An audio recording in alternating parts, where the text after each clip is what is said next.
Sometimes parenting can be enlightening when you're raising New Yorkers, but you're not originally from New York. A perfect example of this was an experience that I had a few months ago. My 10-year-old daughter and I were doing our morning commute on a very crowded subway when a seat opened up. Now, from my perspective, that seat belonged to the person who was standing close to it. It was around 3 seats away from us. So I was a little surprised when my daughter very quickly squeezed her way through all of the grown-ups' legs with her backpack and her tennis racket to get in the seat. I thought it was a little pushy. I mean, we only had 3 stops to go. As soon as we got off the train, I turned around and I reprimanded my daughter by saying, "Honey, that was rude. You didn't even say excuse me." And that's when my daughter delivered this epiphany. "Seriously, Mom, if you want something, you have to go for it."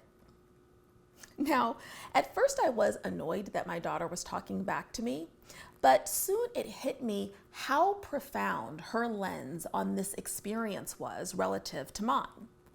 You see, from my perspective, that seat wasn't either of ours because it was out of reach.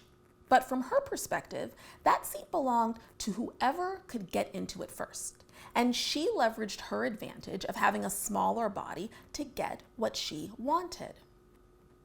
It made me think about all the times in my life when I had wanted something, but I ceded it to someone else because I didn't even feel entitled to try to go for it.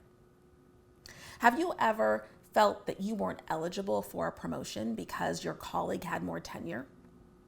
Have you ever looked at a job description and felt like you shouldn't apply for it because out of the 10 qualifications, you only have 7? What about deciding not to run for elective office, either in your community or at your kid's school because there's a volunteer who's been doing it longer and they already declared their candidacy?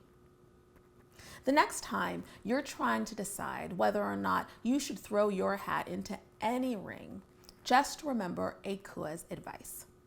Seriously, if you want something, you have to go for it.